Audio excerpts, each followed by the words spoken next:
Hi everyone, it's Amy Giang here. I'm a small business owner, and today I would like to share with you 4 ways that really helped me deal with the day-to-day challenge of COVID-19. And I hope by sharing this will also help you. Both you and I know what it's like to be highly leveraged or to leverage our home to start a business or to stay in business. And we both know what it's like to wake up in the middle of the night thinking about payroll. Before we begin, let me share a little bit about me so you know where the 4 ways came from.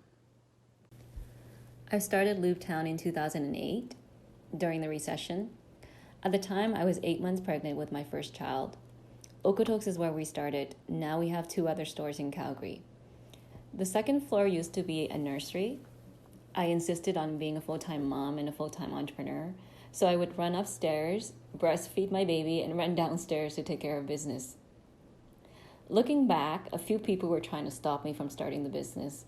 Very kind people were patting me in the stomach and saying, "Oh dear, look at your condition. Don't do this. Take care of yourself. It's the wrong time to start a business." I just smiled and thought to myself that this was alignment. 2 of the biggest joy of my life was happening at the same time. Having my first child and an opportunity to explore my passion in business. Here are the 4 ways to thrive through COVID-19. Number 1, pivot by asking the right questions. First, we need to pivot by asking ourselves the right questions. When we ask the right questions, we put ourselves in the right mindset to find the answers we need. Instead of asking, "How do I survive this?" or "How do I pay my rent?" Pivot by asking, "How do I thrive? How do I use the opportunity to be of better service to my community?" Remember, guys, it's not just a transaction.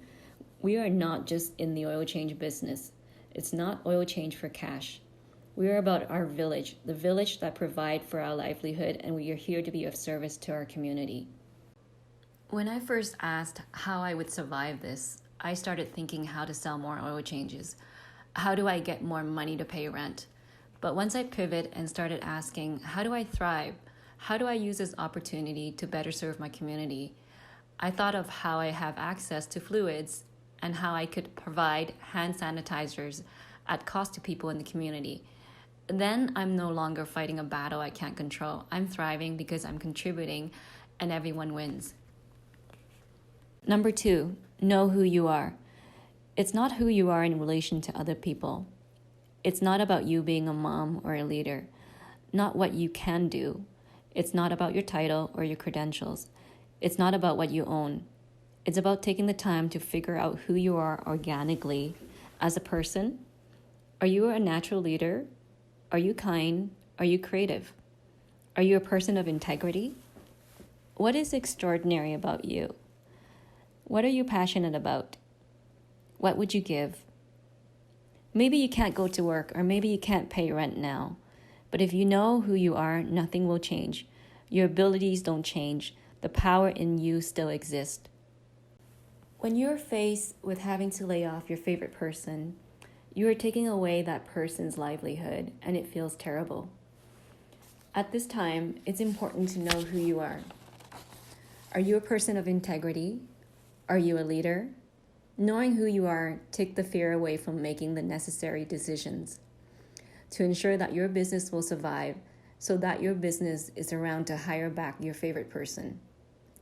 If you don't know who you are, now is the best time to use this downtime to quiet your mind, to meditate, and make some discoveries. Number 3, be flexible. Set systems, not goals.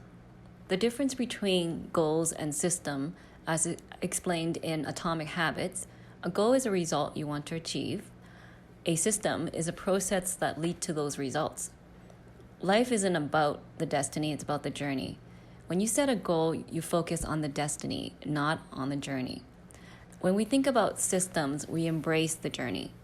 The purpose of setting goals is to win. The purpose of setting a system is to continue playing the game. Long-term thinking is about maintaining flexibility, continuing refinement and improvement. Our success is determined by our commitment to the process. A lot of us started with plan A and B, and now some of us are on to plan X, Y, Z.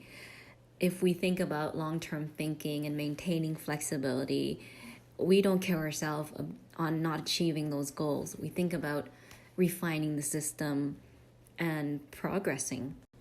Maybe there will be something you have to do you never thought of doing before. Maybe you're used to making widget A and now you have to make widget B.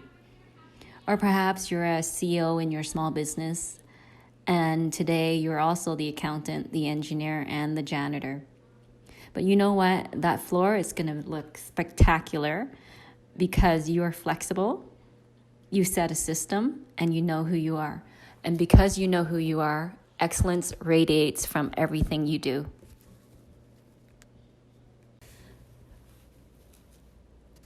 And finally, number 4, be very, very grateful. We started from nothing. If you started with very, very little, are you just stuck in a place right now that leaves you with very little? Learn to give. Because as soon as you learn to give, you'll discover there's so much more in you. Our family immigrated to Canada in the 80s. We came in February in the winter with no money, no winter jacket, no relationship other than our uncle. None of us spoke any English at the time, yet we were really grateful to be living in Canada. We are grateful for the freedom, the peace, free education, and healthcare. We are grateful to the healthcare worker who worked tirelessly to help provide the care to the vulnerable and to ensure that most of us stay safe and healthy. There are so many things to be grateful for. I'm going to show you why this is such a great country. Here's a coupon from Superstore. You can go in there and get a rotisserie chicken for $8.50. There's a coupon there and you can get a baguette, 2 salads for $11.64. I know some of us are not working now, but we'll get there. Now, minimum wage is $15 an hour. So after I work for 1 hour, I'm able to feed my family of 4, a very nutritious and balanced lunch, and still have money left over. How great is this? To wrap up, the 4 ways to thrive through COVID-19 are: pivot by asking the right questions. Know who you are. Be flexible. Set systems, not goals. And finally, be very, very grateful. What opportunities will be available to us now and after? We are not just going to get through this. We are going to thrive through it.